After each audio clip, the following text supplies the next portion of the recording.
Dear students, आज आप लोगों से मैं एक नए टॉपिक पे बात करूँगा।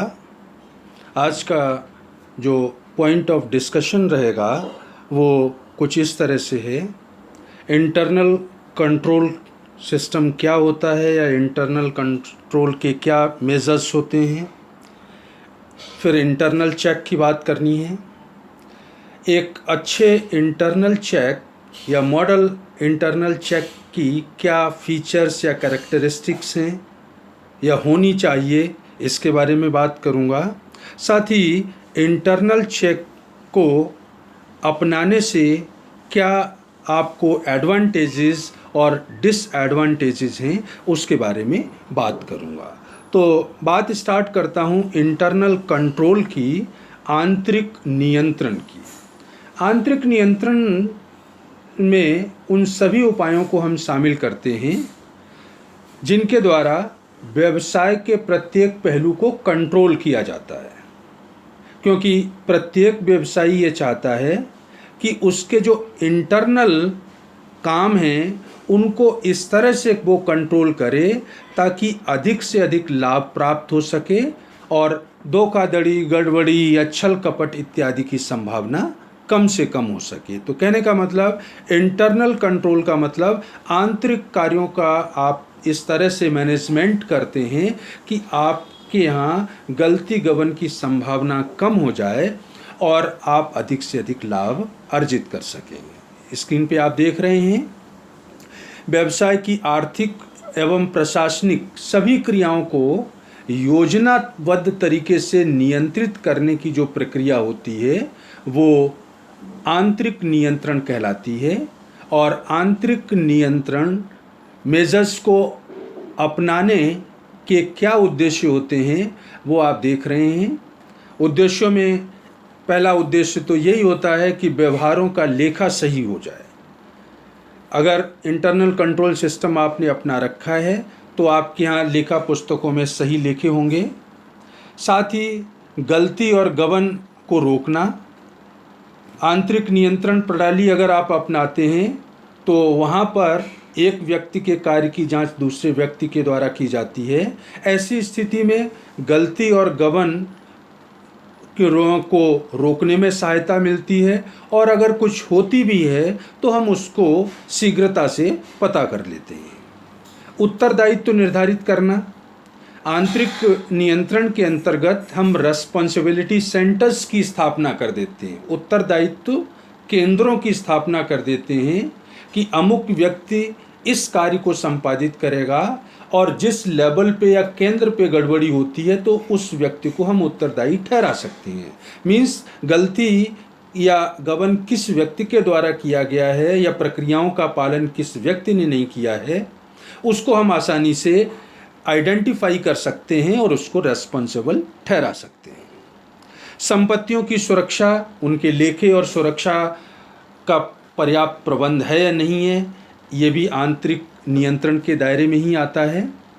साथ ही आंतरिक नियंत्रण का एक उद्देश्य ये भी होता है सामग्री, श्रम, प्लांट या पूंजी का उपयोग किस तरह से कुशलतापूर्वक किया जाए ताकि बिजनेस की परफॉर्मेंस को बढ़ाया जा सके। मतलब परफॉर्मेंस में वृद्धि करना भी एक तरह से इसका उद्देश्य माना जाता है।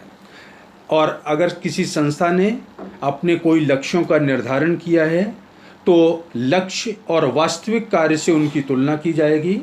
मीन्स स्टैंडर्ड से एक्चुअल की तुलना की जाएगी और अगर कोई वेरिएशन है, विचरण है तो किस वजह से है उनको पता करके उनमें सुधार किया जाएगा ताकि निर्धारित लक्ष्यों को प्राप्त किया जा सके। तो इस तरह से इंटरनल कंट्रोल सिस्टम में जो व्यवसाय के लेखा संबंधी कार्य हैं और वो जो आर्थिक क्रियाओं से संबंधित कार्य हैं जिनके लेखे किए जाते हैं उन्हीं का हम यहाँ पर अध्ययन करते हैं। मीन्स इंटरनल कंट्रोल तो दो तरह का हो सकता है, फाइनेंशियल और नॉन फाइनेंशियल। लेकिन ऑडिटिंग में जब हम डिस्कशन कर रहे हैं तो हमारा यहाँ इंटरनल कंट्रोल से तात्पर्य उन्हीं से होगा जिनका लेखा किया जाता है। जिन मदों का लेखा नहीं किया जाता है, जैसे कर्मचारियों की नियुक्ति है, क्या कंडीशंस होंगी, उनको छुट्टी कैसे देंगे, या उनको आप नौकरी से हटाएंगे तो उनके संबंध में क्या प्रोविज़न है। तो नॉन फाइनेंशियल जो एक्टिविटीज़ हैं उनको हम यहाँ पे कंसीडर नहीं करते हैं। जिनका आर्थिक संबंध है और जिनका लेखा भी किया जाता है, उन मदों का यहाँ पर हम डिस्कशन करेंगे।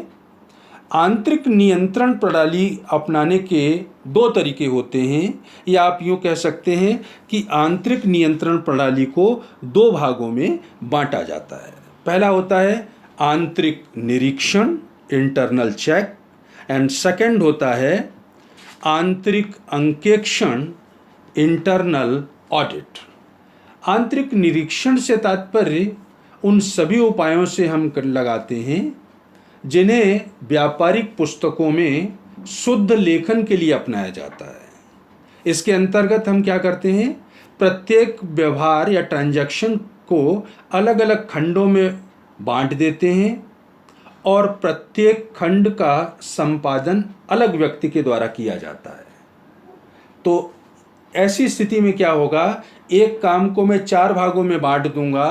कैश सेल्स हुई है तो एक व्यक्ति जो कैश प्राप्त करेगा, दूसरा उसका लेखा करेगा, फिर रोकड़ पुस्तक में लिखेगा या लेजर में ट्रांसफ़र करेगा। तो अलग अलग व्यक्तियों में कार्यों का हम विभाजन कर देंगे, जिससे कि पुस्तकों में लेखा सही हो जाए।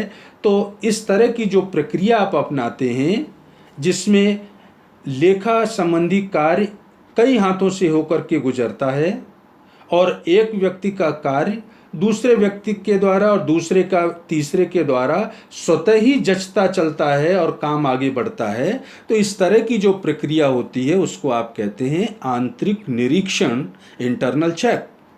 स्पाइसर एंड पैगलर की एक परिभाषा है जो आप देख रहे हैं स्क्रीन पे।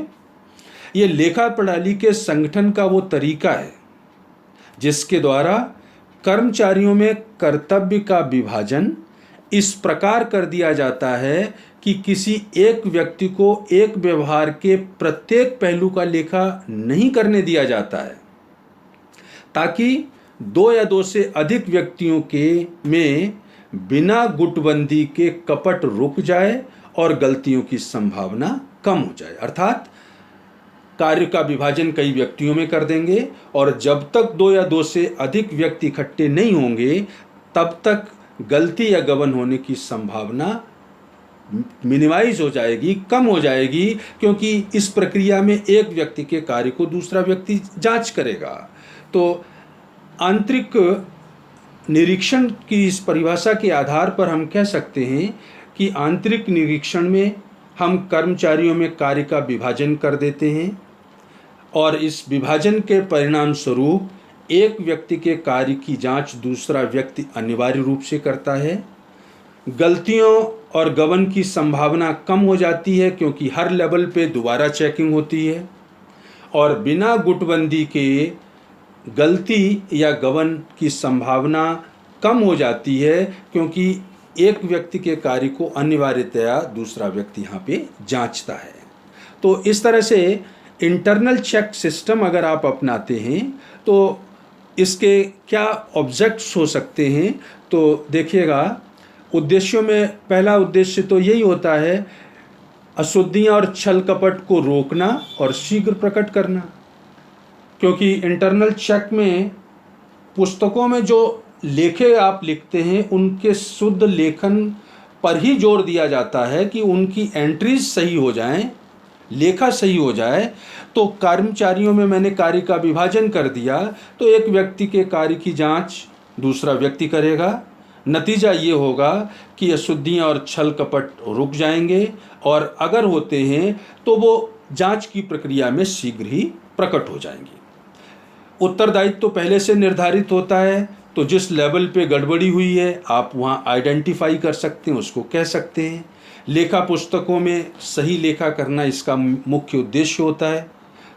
अंतिम खाते शीघ्र तैयार हो जाएंगे क्योंकि आप अपने जो अकाउंट्स हैं उनकी जांच रेगुलरली एक व्यक्ति के कार्य की दूसरे व्यक्ति द्वारा की जा रही है तो गलती और गबन की संभावना वहाँ पे कम हो जाती है। नतीजा ये होता है कि फाइनल अकाउंट्स जल्दी से तैयार हो जाते हैं। और जहाँ पर इंटरनल चेक का सिस्टम होता है वहाँ पर ऑडिटर अपना बहुत कुछ कार्य टेस्ट चेकिंग के द्वारा कर सकता है और अंकेक्षक का कार्य भी आसान हो जाएगा, वो भी अपनी रिपोर्ट शीघ्र आपको दे सकेगा। क्योंकि मैं आपको डिस्कस कर चुका हूँ आपसे पहले, एक तो होती है विस्तृत जांच कम्प्रिहेंसिव या कंप्लीट चेकिंग जिसमें हर ट्रांजैक्शन की जांच करनी होती है। एक होती है टेस्ट चेकिंग, सैंपल के रूप में कुछ ट्रांजैक्शंस को आप ले लेंगे और वो सैंपल में लिए गए ट्रांजैक्शन अगर जांच में सही पाए जाते हैं तो मैं ये एज्यूम कर लेता हूं कि बाकी के ट्रांजैक्शन भी सही होंगे। और एक नैतिक जांच की बात की थी, रूटीन चेकिंग, जिसमें पुस्तकों के ओपनिंग बुक्स और लेजर में आप जो अमाउंट लिखते हैं उनकी मैथमेटिकल कैलकुलेशन, उनके बैलेंस को कैरी फॉरवर्ड करना, सब कास्ट सही है या नहीं है, उसके बारे में बात की जाती है। तो इस तरह से अगर आपने इंटरनल चेक सिस्टम अपनाया है तो अंकेक्षक को भी सुविधा होगी और वो भी अपना कार्य आसानी से कर सकेगा। एक आदर्श अंकेक्षण प्रणाली में क्या क्या विशेषता होनी चाहिए या किन किन बातों को समाहित किया जाना चाहिए, तो उसके बारे में ब्रीफ में मैं आपको बता रहा हूँ। जैसे कर्मचारियों के संबंध में आंतरिक निरीक्षण प्रणाली किस तरह की होनी चाहिए। तो आप देख रहे हैं कर्मचारी जो भी आपके हैं उनको प्रॉपर ट्रेनिंग मिलनी चाहिए, योग्यता के अनुसार उनमें कार्य का बंटवारा किया जाना चाहिए, जिस कार्य के लिए जो व्यक्ति योग्य है उसको वही काम देना चाहिए।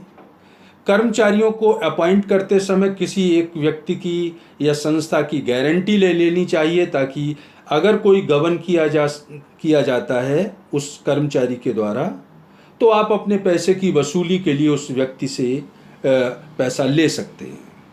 या कर्मचारी जो काम करते हैं उनकी समुचित देखरेख होनी चाहिए ताकि ये विश्वास हो सके कि वो लोग उस कार्य को भली प्रकार कर रहे हैं जो उन्हें दिया गया है। मीन्स प्रॉपर मॉनिटरिंग भी होनी चाहिए। साथ ही प्रत्येक कर्मचारी का उत्तरदायित्व और जवाबदेही निर्धारित की जानी चाहिए ताकि गलती, गबन या इनएफिशिएंसी के केस में उस व्यक्ति को उत्तरदायी ठहराया जा सके। कर्मचारियों में कार्य का विभाजन भी कुछ इस तरह से करना चाहिए कि जब तक कार्य अधिकृत नहीं किसी अधिकारी के द्वारा कर दिया जाता है, वो ट्रांजैक्शन नहीं लिखा जाए, उस पर कार्यवाही नहीं की जाए। इस तरह से एक व्यक्ति के कार्य की जांच दूसरा व्यक्ति करेगा और नतीजा ये होगा कि आंतरिक निरीक्षण प्रणाली के द्वारा जो गलती गबन है उनकी संभावना बहुत कम हो जाएगी। लेखे रखने के संबंध में आंतरिक निरीक्षण प्रणाली जो मॉडल इंटरनल चेक सिस्टम है उसमें हम एज्यूम करते हैं कि बुक कीपिंग की एक प्रॉपर सिस्टम अपनाया जाना चाहिए। पुस्त पालन का सामान्यतः आप जानते हैं महाजनी पद्धति जो थी वो अब नहीं है प्रचलन में, तो डबल एंट्री सिस्टम उनको मेंटेन करना चाहिए। जो लेज़र है उसकी सेल्फ और सेक्शनल बैलेंसिंग सिस्टम अपनाना चाहिए। जो वाउचर्स हैं उनको रखना और फाइल करने का एक प्रॉपर प्रबंध होना चाहिए, मैनेजमेंट होना चाहिए उसका। एक प्रोसीजर बुक भी रखनी चाहिए जिसमें विभिन्न ट्रांजैक्शंस के बारे में क्या प्रक्रिया अपनाई जानी चाहिए उसका ब्यौरा भी दिया जाए। और कुछ तरह के फॉर्म्स जो प्रिंटेड होते हैं जैसे बीजक है, इनवॉइस है, परचेज ऑर्डर है, रिक्विजिशन है, तो इस तरह के प्रिंटेड फॉर्म्स का भी उसको उपयोग करना चाहिए अपनी अकाउंटिंग के संबंध में। कुछ और भी विशेषताएं आप कह सकते हैं कि कैश रजिस्टर रखें नगद बिक्री के लिए। अगर डाक आती है तो किसी जिम्मेदार व्यक्ति की देखरेख में ही उसको खोलना चाहिए। साथ ही जो इंटरनल चेक सिस्टम आप बनाएं वो इस तरह का बनाएं कि परिस्थितियों के अनुसार उसमें आप परिवर्तन कर सकें, मीन्स फ्लेक्सिबिलिटी होनी चाहिए। तो एक आदर्श अंकेक्षण प्रणाली में कर्मचारियों से संबंधित क्या क्या विशेषताएं समाहित होनी चाहिए, लेखों के संबंध में किस तरह से आपको अपने लेखे रखना चाहिए, प्रोसीजर अपनाना चाहिए, और कुछ जनरल पॉइंट्स होते हैं उनको भी आपको ध्यान रखना चाहिए। नेक्स्ट पॉइंट में आप देख रहे हैं स्क्रीन पर, आंतरिक निरीक्षण प्रणाली अगर आप अपनाते हैं तो इससे आपको क्या फ़ायदा होता है या क्या नुकसान है, मीन्स एडवांटेजेस और डिसएडवांटेजेस इसके क्या हैं। तो एडवांटेजेस में आप देख रहे हैं, कर्मचारियों द्वारा अधिक ईमानदारी से और सावधानी से कार्य किया जाएगा, क्योंकि उनको पता है कि मेरे काम की जांच किसी दूसरे व्यक्ति द्वारा अभी की जानी है, तो एक मोरल प्रेशर रहेगा जिससे कर्मचारी अधिक ईमानदारी और सावधानी से कार्य करेंगे। नतीजा क्या होगा?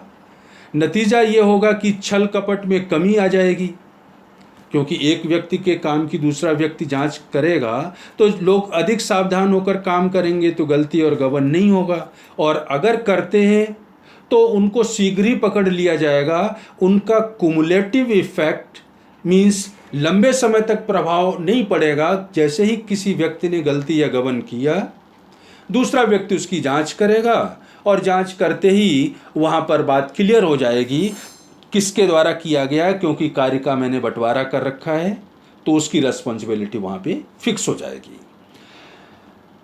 अगर आप इंटरनल चेक सिस्टम अपनाते हैं तो जैसा पहले भी मैं आपको बता चुका हूं कि फाइनल अकाउंट जल्दी तैयार हो जाते हैं, ऑडिटर को भी सहायता मिलती है, वो टेस्ट चेकिंग के द्वारा अपनी अंकेक्षण प्रक्रिया को आगे बढ़ा सकता है, और गलती गबन हुआ है तो किसके द्वारा किया गया है, रिस्पॉन्सिबिलिटी हम फिक्स कर सकते हैं। जब इस तरह का सिस्टम आपके बिजनेस में होता है तो व्यवसायी निश्चिंत हो जाता है कि उसकी जो टीम है वो अधिक कुशलता ईमानदारी से काम कर रही है, श्रम मशीन का सदुपयोग हो रहा है और परफॉर्मेंस इम्प्रूव हो रही है। तो वो निश्चिंत रहो करके अपना जो स्पेयर टाइम है, बचा हुआ समय किसी अन्य कार्य में, अन्य बिजनेस की प्लानिंग में नियोजित कर सकता है, लगा सकता है। लेकिन इंटरनल चेक सिस्टम के कुछ दुष्परिणाम या हानियां भी हैं। हानियां क्या हैं? पहली तो ये एक्सपेंसिव बहुत है, खर्चीली बहुत है। क्यों? क्योंकि इस प्रणाली में अधिक कर्मचारी चाहिए और स्टेशनरी भी चाहिए, क्योंकि यहाँ पर कार्य का दोहराव होता है। एक व्यक्ति का कार्य जो होगा स्वतंत्र रूप से एक और व्यक्ति के द्वारा जांचा जाएगा, तो डुप्लीकेशन होगा यहाँ पे। तो डुप्लीकेशन होने से क्या होगा, टाइम और स्टेशनरी ज़्यादा लगेगी, एम्प्लॉय ज़्यादा चाहिए।